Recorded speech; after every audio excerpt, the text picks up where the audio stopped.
સુરત ઉધના ગામ પાસે મોબાઈલ ચોરની ઘટના। સુરત શહેરમાં ઉધના ગામ પાસે આવેલા મેઇન રોડ ઉપર એક યુવક મોબાઈલ ચોરતા પકડાયો અને લોકોએ એને મેથી પાક આપ્યો હતો। ઘટના સ્થળ પર ઉધના પોલીસ પહોંચી ચોરનો કબજો લઈ આગળની વધુ તપાસ હાથ ધરી।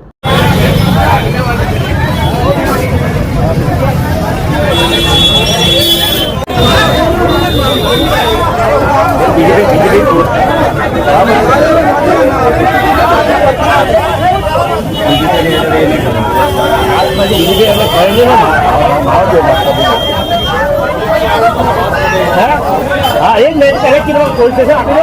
आपका कोई लक्ष्य बराबर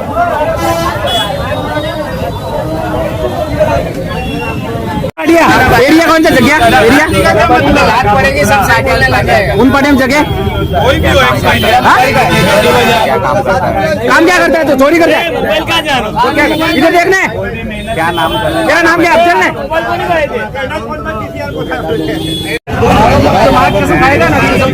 मेहनत करके जो कमाता है उससे कुछ पैसा कमाता है देखा जाता इधर से दो लोग भाग क्यों गए तेरे साथ में से पत्थर भी मारा उसकी भी तेरे वो बाकी के दो लोग भागे क्यों तेरे पापा क्या करते हाँ भाई तो